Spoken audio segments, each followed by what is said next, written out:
자, 이번에는 커피 한 잔에 감칠맛 나는 시럽 한 스푼 같은 달콤 쌉쌀한 정치 분석하는 여의도 시럽자를 권합니다. 자, 박수현 더불어민주당 홍보소통위원장 전화로 연결됐습니다. 안녕하십니까?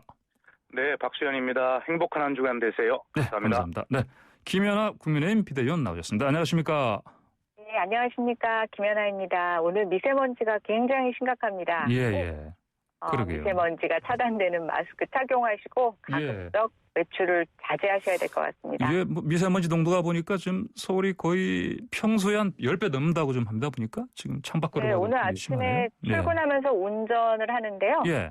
하늘이 꼭 회색 물감을 그냥 다 뿌려놓은 것 같이 앞이 정말 그냥 하얗고 전혀 건물들이나 시야가 확보되지 않았습니다. 정말 심각한 것 같습니다, 오늘. 예, 정말 오늘 내일 같은 경우 저 마스크 제대로 된 거 좀 쓰고 다니시고 밖에 외출하실 때 호흡기 건강 정말 유의하셔야겠습니다. 보니까. 예. 자, 먼저 선거판 얘기 좀 하겠습니다. 지금 아무래도 오세훈 후보 제가 방금 전에 인터뷰를 했는데 내곡동 땅 의혹 관련해서요. 이제 해당 관련 공문서 정보 공개 통해서 대응하겠다 이렇게 지금 입장을 밝혔는데요. 자, 여당에서는 지금 강하게 좀 밀어붙이고 있습니다. 사퇴하라 이렇게 하고 있는데, 자, 어떻게들 지금 이 상황 보고 계시는지요? 먼저 이거는 박수현 홍보소통위원장님 말씀해 주십시오. 더불어민주당에. 네, 오세훈 후보 측에서 그렇게 대응하시는 건 아주 잘 하시는 일입니다. 예. 선거 과정에서 국민의 알 권리 차원에서 그리고 후보의 도덕성 검증 차원에서 어떤 이야기든지 다 할 수 있거든요. 그것이 근거가 없는 그야말로 흑색선전 마타도 어려운 문제가 있지만 저희 여당에서 문제를 제기하는 것도 전부 근거가 있는 그런 차원에서 했고요. 또 그것에 대해서 오세훈 후보 측에서 설명을 하시면 될 일이고 그 설명을 하는데 지금 말씀하신 것처럼 2005년도에 내곡동 땅을 측량할 때 입회한 그런 입회인 서명 이런 것들을 받아서 제대로 한번 설명을 하면 저희도 그 이야기를 안 할 것 아니겠습니까? 그런 일들은 서로 아주 정말 신사적으로 그리고 공개적으로 투명하게 그렇게 서로 주고받을 필요가 있다. 기대하겠습니다. 예, 알겠습니다. 김연아 비대위원님, 국민의힘에 말씀해 주십시오. 네. 내곡동과 관련해서는 도대체 무슨 의혹인지 잘 모르겠는데요. 지금 민주당에서는 셀프 보상이다. 또 내곡동 투기 의혹이다라고 얘기하고 또 말을 바꾸는 거에 대해서 거짓말이라고 얘기를 합니다. 근데 저는 생각해 봤습니다. 투기라고 하면 LH 사태처럼 사전에 개발 정보를 알고 토지를 매입했다거나 아니면 보상의 위력 등을 행사해서 보상가의 부당한 이득을 받았다든가 아니면 이것이 어떤 단계에 이루어진 부동산 개발에 따른 이득의 취득 이런 것들이라고 볼 수가 있는데요. 사실 제가 지금 말씀드린 세 가지에는 아무것도 적용되지 않습니다. 또 지금 여기에 대해서 오늘 측량 이런 얘기들을 하는데 증언하시는 분들이 사실은 이 토지주들과 관련된 좀 상반된 이해관계에 계신 분들이 있으신 것 같아요. 그런데 그 반대 진술의 의견을 듣지도 않고 또 명확한 정보도 없이 이것에 이런 의혹을 제기하는 것은 오세훈 후보 관련돼서 이거밖에 의혹이 제기할 게 없는 것 같습니다. 그리고 이제 말을 번복하는 거에 대해서 거짓말 운운하시는데 말 바꾸기가 거짓말이라면 저는 박영선 후보도 좀 만만치 않다고 보여지는데요. 과거에 인사청문회 당시에 평창올림픽 패딩 입수 경위에 대해서도 여러 번 말을 바꾸셨고 끝끝내는 어떤 증거도 내놓지 않으셨습니다. 또 지금 논란이 되고 있는 도쿄 맨션 이것은 크게 언론에서 지금 부각을 받지 못하고 있는데요. 얼마 전에 매각하셨다고 얘기를 하셨는데 정확히 표현하자면 매각 중이죠. 아직 잔금을 받지 않았으니까요. 본인이 이렇게 말 실수도 저는 그러면 거짓말인지 특히 3월 말까지 잔금이 다 완납돼서 소유권 이전 등기가 있을 것이라고 처음에 얘기를 하시다가 이게 갑자기 6월 말로 변경이 됩니다. 지금 이게 정말 매각 중인 건지 매각은 한 건지 어쨌든 저도 이 부분에 대해서는 명확하게 계약서를 빨리 공개하시는 게 이 의혹에 대해서 조금 짚고 넘어갈 수 있는 조속한 조치라고 생각이 되는데요. 이것에 대해서는 어떠한 지금 조치도 하고 계시지 않아서 모르겠습니다. 상대당의 관련자로서 이 부분이 저는 굉장히 궁금합니다. 예. 네, 우리 김연아 비대위원님께서는 늘 저보다 발언 한 3배쯤 많이 하시는 것 같아요. 예. 네, 그런데 비대위원님, 지금 오세훈 후보님에 대해서 말씀을 하셨는데요. 저희가 말씀드린 게 미공개 정보를 이용해서 투기를 했다 그런 말씀을 드린 적이 없어요. 오세훈 후보께서 처음부터 이 문제를 잘못 해명하신 말에 말이 자꾸 이어지고 있는데 왜 그걸 해명을 못 하시는지 이해가 안 되고요. 저희는 투기라고 한 적이 없습니다. 첫째, 어떤 것이냐면 오세훈 후보께서는 보금자리 주택 지구 지정이 노무현 대통령 때 되었다 그랬는데 저희가 그것이 아니다라고 말씀을 드렸는데 거기에 대해서 말씀이 없고요. 그다음에 74만 제곱미터의 그린벨트를 해제하고 보금자리 주택 지구를 지정하는 그 문제가 주택국장 전결이었고 자기는 전혀 몰랐다라고 했는데 전문가니까 잘 아시지 않습니까? 보금자리 주택 특별법의 주택국장의 전결은 측량의 오류나 이렇게 정말 경미한 사항을 바로잡는 것이 전결이지 어떻게 그런 것이 주택국장 전결일 수 있느냐라고 하는 질문입니다. 답변하시면 될 일이잖아요. 그런데 오세훈 후보 답변하지 않고 계시고요. 그다음에 그 땅의 존재를 몰랐다 했는데 시장 취임 후에 2007년 2월에 소초구청을 초도 순시 방문하셨을 때 현장에 가셨다라고 하는 구의회의 회의록이 저희가 공개를 했지 않습니까? 그러면 그거에 대해서 답변을 하시면 될 일입니다. 저희가 절대 이 문제를 가지고 투기했다 그렇게 한 적이 없어요. 그러니까 지금 김연아 비대위원님의 답변은 지금 저희가 묻고 있는 것에 대한 답변이 아니라 지금 돌아가는 답변이다는 말씀을 드려요. 예, 알겠습니다. 자, 이른바 네거티브전 어떻게 보십니까? 지금 양측의 설전이 상당히 수위가 높습니다. 제가 좀 표현을 직접 하기가 좀 그럴 정도로. 이게 그러면 이제 그렇지 않아도 보궐선거라는 게 평일 휴일이 아니고요. 평일에 열리니까 투표율이 사실 높을 수가 없는 상황인데 이러면 더 또 투표율 낮아진 거 아닌가 이런 좀 우려가 좀 나오고 있습니다. 어떻게들 보고 계십니까? 이거는 먼저 박수현 네네 말씀해 주십시오. 예. 늘 선거 때 저희들이 이런 문제들에 이제 봉착을 하고 또 주권자이신 국민들께 실망을 드리죠. 그만큼 정치에 대한 혐오감이 높아지고 관심이 낮아지고 지금 사회자 말씀하신 대로 투표율도 낮아지고 이런 악순환이 계속되고 있지 않습니까? 그래서 이런 좀 정치 문화를 잘 만들자라고 다짐하고 하는데도 선거 때가 되면 그게 잘 안 돼요. 아마 이번에도 여야 할 거 없이 똑같이 지금 서로 막말로 국민들 인상을 찌푸리게 하는 국민의 분노 앞에서도 이래야 되는가라고 하는 생각인데 이 문제 여야 모두 함께 반성하고 남은 기간 한 10일 정도 되는데 조금 더 우리 마음은 급하지만 품격 있는 그런 경쟁이 될 수 있도록 서로 노력하자. 저희도 더 잘하겠습니다.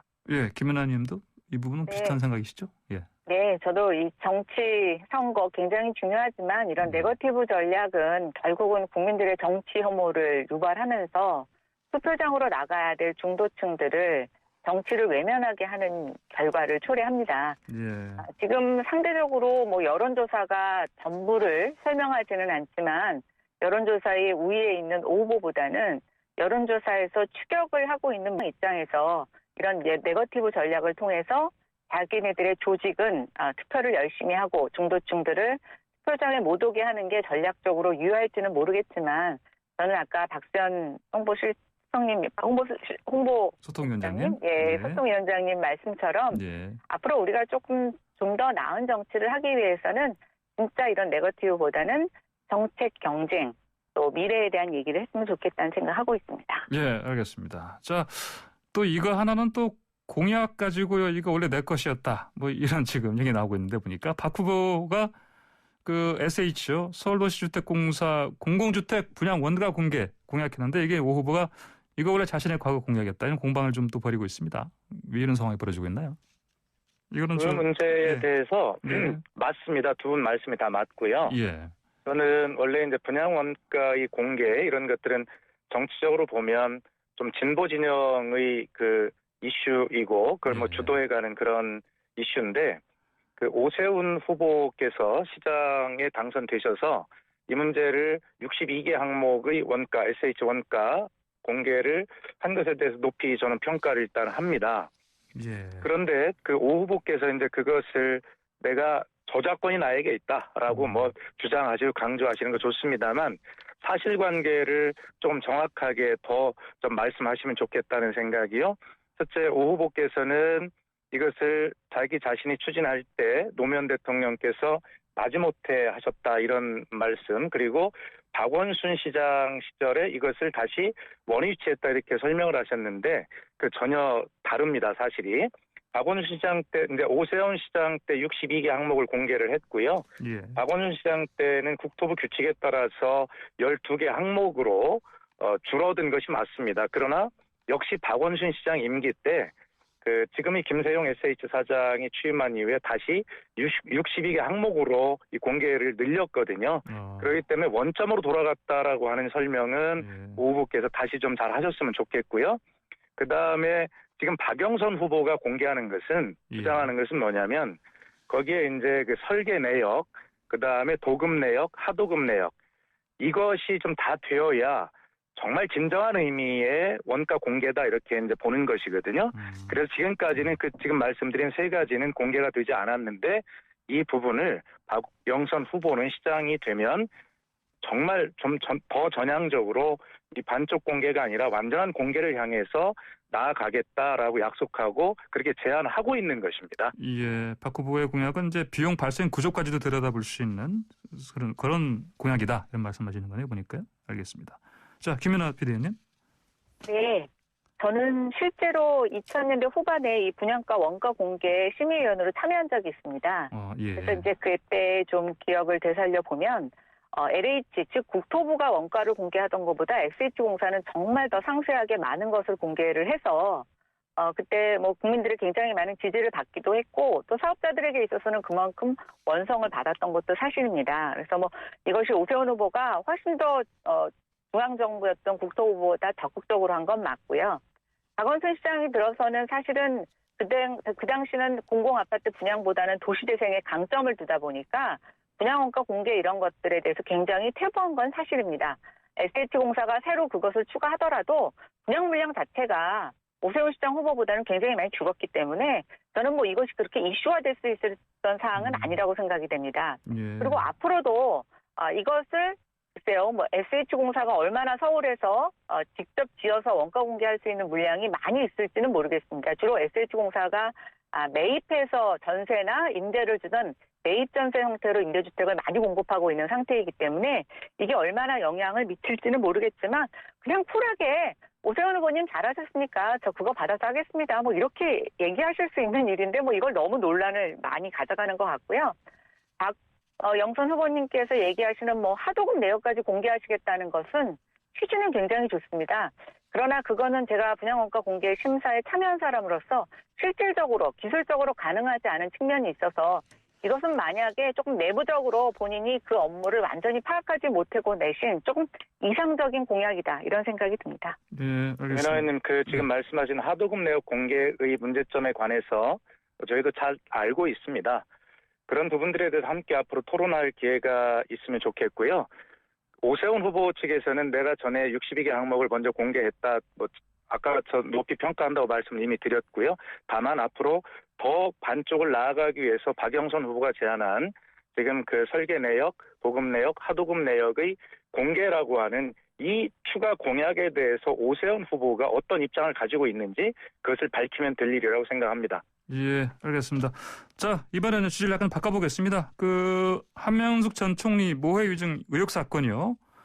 자, 박범계 법무부 장관 지시로 지금 합동감찰 오늘 이번 주 본격화되는데, 자, 이 사안을 바라보는 시각이 서로 다르죠. 자, 먼저 이 부분 관련해서 이렇게 하는 게 맞다고 보시는지요? 박수현 홍보소통위원장님, 장님? 네, 당연히 그건 저희가 국민의 인권 옹호 기관으로 검찰이 거듭나기 위해서 그리고 검찰 개혁에 이제 마지막 거의 남은 퍼즐을 맞추는 그런 측면에서요. 당연히 이 부분은 감찰이 진행이 돼야 되고 과연 그 과정에서 여당 대표를 지냈고 총리를 지낸 그런 인사에 대한 수사의 과정에서도 이렇게 어떤 위증교사나 이런 편법, 위법들이 동원이 되어서 이렇게 어떤 판결이나 수사의 결과에 영향을 미쳤다면 일반 국민은 오죽하겠습니까?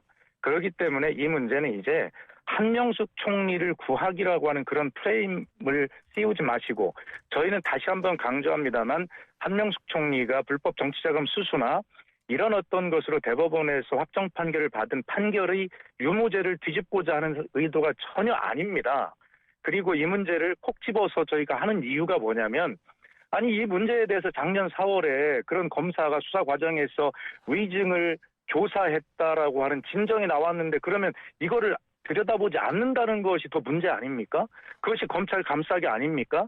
그런데 이런 일들을 이제는 더 이상 일어나지 않도록, 그래서 국민의 인권 옹호기관인 검찰을 만들도록 하는 마지막 그런 어떤 절차입니다. 그렇기 때문에 지난번에 박범계 장관이 수사 지휘를 통해서 정확하게 이제 갈등을 없애자 하면서 검찰의 어떤 결론을 수용했지 않습니까?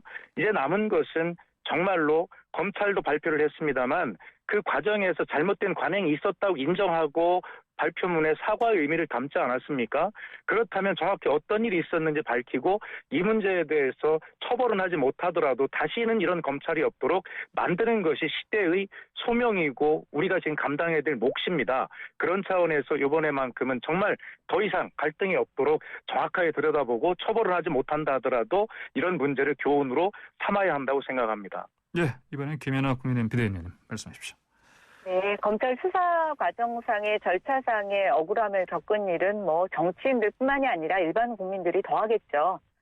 근데 이제 이 당시 문제 제기할 때서부터 왜 한명숙 사건이냐, 또 이미 법무부 장관이 참 유례없이 수사지휘권을 발동해서 이 지시를 내렸지만 사실은 이제 불기소 처분으로 결론이 났는데 또 원하는 대로 결론이 나오지 않자 지금 대대적인 감찰을 진행을 하고 있습니다. 저는 이 사건으로 이렇게 집요하게 물고 늘어지는 게 정치적으로 명분이 있을까? 또 국민들에게도 설득력이 있을까? 이런 생각이 들고요. 또 뭐 이게 요즘 이제 LH 사태가 하도 논란이 되니까 LH 사태를 빗대어서 국민들이 이렇게 얘기를 하십니다. 고양이에게 생선을 맡겼다. 결국 LH 내부 직원들에게 개발 정보를 다 갖고 있고 그들이 공공개발을 주도하게 되는 이 논란에 대해서 많은 문제점들을 제기하고 계시는데 저는 이번에 수사지휘권 발동 이후에 불기소 처분이 나고 나서 감찰을 지시하는 과정에서도 똑같은 문제점이 제기되고 있다고 보고 있습니다. 지금 이 감찰을 맡고 있는 중에 양은정, 그러니까 박은정 검사와 임은정 검사가 포함이 되어 있습니다. 예. 이 두 분 어떤 분인가요? 신 정권 인사라고 사실은 여러 가지 행위를 통해서 문제점을 지적받았던 분입니다. 특히 박은정 검사 같은 경우에는 윤석열 총장 징계에서 굉장히 결재 없이 주도하고 여러 가지 무리한 정황을 이끌었던 주역입니다.